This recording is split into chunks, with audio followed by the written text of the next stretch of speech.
Hello दोस्तों, नमस्कार। आज हम फिर बात करने वाले न्यू वैकेंसी को लेकर के इंडियन कोस्ट गार्ड या नाविक एंड यांत्रिकी 02/2023 बैच ऑनलाइन का फॉर्म जो स्टार्ट हो चुका है, इसके बारे में हम फुल्ली जानकारी आपको देंगे। आपको थोड़ा सा भी कन्फ्यूजन नहीं रहने वाला है। तो हेलो दोस्तों, मैं हूं राम बाबू और आप देख रहे हैं हमारे अपने YouTube channel RB online point को। हमेशा इस चैनल पे जो है so job related, notification related और एडमिट कार्ड जो भी लेटेस्ट स्टूडेंट के लिए यानी कि यूजफुल हो, ऐसी वीडियोज आते रहते हैं। तो इस चैनल को आप सब्सक्राइब करके रखिएगा, क्योंकि इस पर हम इंपॉर्टेंट जो नोटिस देते रहते हैं। तो प्लीज़ चैनल को सब्सक्राइब करके बेल आइकन को ऑल पे सेट कर दीजिएगा और हाँ, वीडियो को पहले से ही लाइक कर दीजिएगा। चलिए हम वीडियो को शुरू करते हैं। देखिए, इसका जो वैकेंसी का नोटिफिकेशन आया है, नोटिफिकेशन में अगर आप देखिएगा तो यहाँ पे 14 पेज का नोटिफिकेशन है और फुल्ली इंग्लिश में है। तो अगर आप बहुत लोगों का तो इंग्लिश उतना मजबूत नहीं होता है, तो आप अच्छी तरह से नहीं समझ पाइएगा। तो मैं शॉर्ट में समझाने की कोशिश करूँगा आपको, शॉर्टकट में, ताकि आपको पूरा समझ में आ जाए शॉर्टकट में ही। तो चलिए हम मेन पेज से ही समझाते हैं कि इसका अप्लाइंग डेट कब से है, इसमें फ़ी क्राइटेरिया क्या है और एलिजिबिलिटी कितना पढ़ा लिखा होना चाहिए ताकि भर सकते हैं, और एज लिमिट क्या है और कब से स्टार्ट होने वाली, ये सारी जानकारी आपको मेन पेज से हम दिखा देते हैं। तो मेन पेज में आपको क्या करना है, रिजल्ट भारत पे आ जाना है। ठीक है, रिजल्ट भारत पे आने के बाद यहाँ पे देखिएगा इस टाइप का एक पोर्शन आएगा, वहाँ पे लेटेस्ट जॉब वाले सेक्शन में जो यहाँ पे इंडियन कोस्ट लिखा हुआ है, इंडियन कोस्ट गार्ड नाविक एंड यांत्रिकी 02/2023 बैच ऑनलाइन फॉर्म।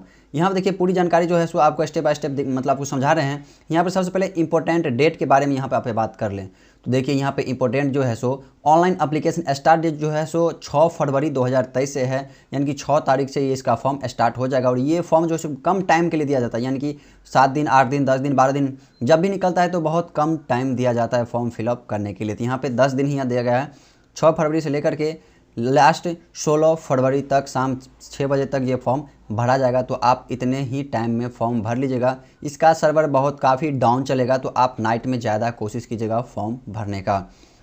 यहाँ पर बात कर लेते हैं एडमिट कार्ड अवेलेबल की। जो एडमिट कार्ड जो आएगा वो आपको 24 से 48 घंटा पहले आएगा एग्ज़ाम से, यानी कि अगर एग्ज़ाम डेट से 1 या 2 दिन पहले आएगा एडमिट कार्ड, ज़्यादा दिन पहले नहीं आता है। बात कर रहे थे एग्ज़ाम डेट की, तो लगभग आपको मार्च में ले लिया जाएगा, यानी कि 2023 मार्च में एग्ज़ाम ले लिया जाएगा शायद। और बाकी तो ये बिहार की जॉब है तो आगे पीछे हो सकता है कुछ भी। उसके बाद बात कर लेते हैं फ़ी कलेक्शन की। तो ऑल अदर कैंडिडेट में मतलब क्या जाता है, यानी कि EWS, जनरल, BC, EBC, ये ऑल अदर कैंडिडेट में आ जाते हैं। तो यहाँ पे इनका फ़ी कलेक्शन जो है सो 300 रुपया पेमेंट लगेगा। साइबर चार्ज अलग से लगता है फॉर्म फिलअप करने का।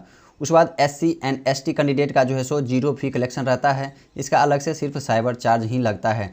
अगर आपको मुझसे फॉर्म भरवाना हो तो वीडियो के डिस्क्रिप्शन बॉक्स में व्हाट्सअप ग्रुप का लिंक डाला है, आप उस ग्रुप से ज्वाइन हो जाइए और व्हाट्सअप के माध्यम से मुझे कांटेक्ट कीजिए। कॉल नहीं कीजिएगा, आप व्हाट्सअप के माध्यम से कांटेक्ट कीजिए। आपको फ़ी चार्ज लगेगा लेकिन आपका फॉर्म फिलअप कर दिया जाएगा। तो आप लोग जो है सो फटाफट से जाकर के डिस्क्रिप्शन बॉक्स में ज्वाइन हो जाइए ग्रुप से, ताकि नोटिफिकेशन के यानी कि वीडियोज़, कुछ भी वीडियोज़ के लिंक आपको व्हाट्सअप पे ही सेंड कर दिया जाए। ठीक है, अब यहाँ पे पेमेंट मेथड की बात कर लेते हैं। यहाँ पे फ़ी कलेक्शन जो है सो आपको debit card, credit card, net banking, जो भी वहाँ पे सुविधाएं उपलब्ध होगी उसके माध्यम से लिया जाएगा।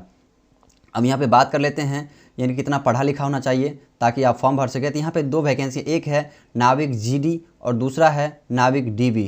अब नाविक GD और नाविक BD क्या होता है, तो यहाँ देखिए नोटिफिकेशन में आने के बाद यहाँ पर हम दिखा देते हैं।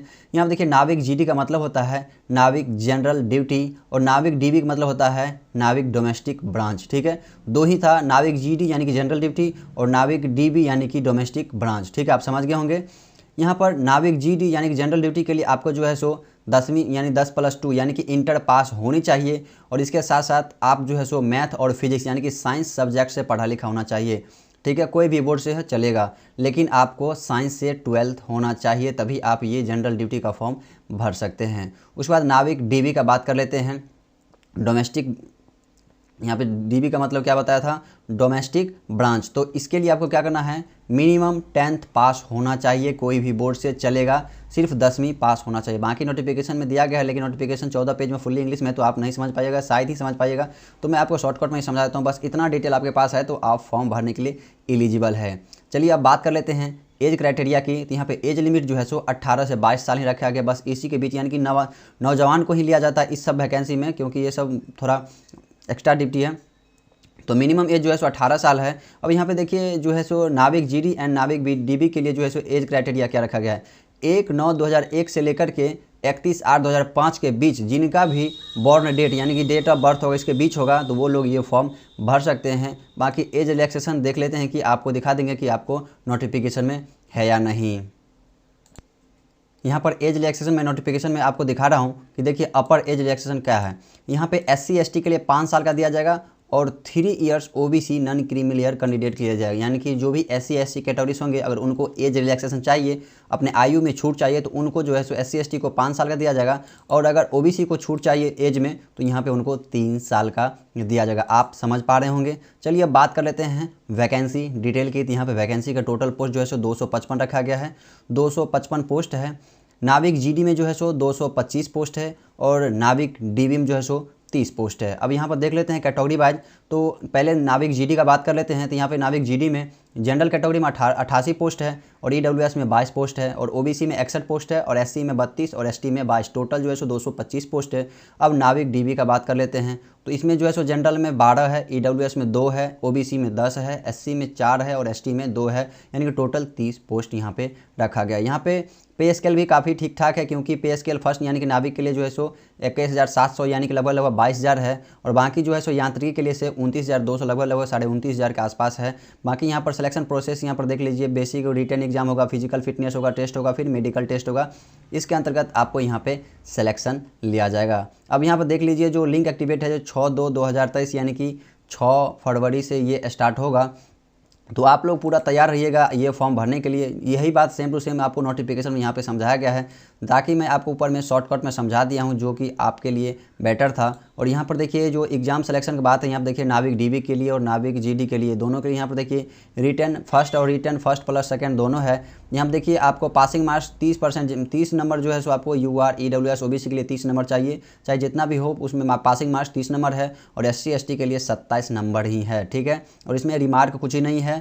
और यहाँ पर देखिए नाविक GD के लिए जो है सो सिलेक्शन फर्स्ट और 2 दोनों में यानी कि 30 + 20 यानी कि पास के लिए 50 नंबर चाहिए UR और EWS OBC के लिए और SC ST के लिए जो है 27 + 17 यानी कि 44 नंबर पास चाहिए। और यहाँ पर देखिए नाविक GD के लिए जो है पासिंग इन सिलेक्शन 1 और 2 सेपरेटली इन कंपलसरी यानी कि दोनों में पास होना जरूरी है, यानी कि इसमें 30 और 20 दोनों लाना जरूरी है। और यानी कि इसमें देखिए GD में जो है सो फर्स्ट में 30 में लाना है और SC ST के लिए 27 लाना है और इसमें देखिए सेकंड में जो है सो 20 और 17 लाना है, यानी कि दोनों कैटेगरी में पास होना जरूरी है, यानी कि दोनों सब्जेक्ट में आपको पास होना जरूरी है।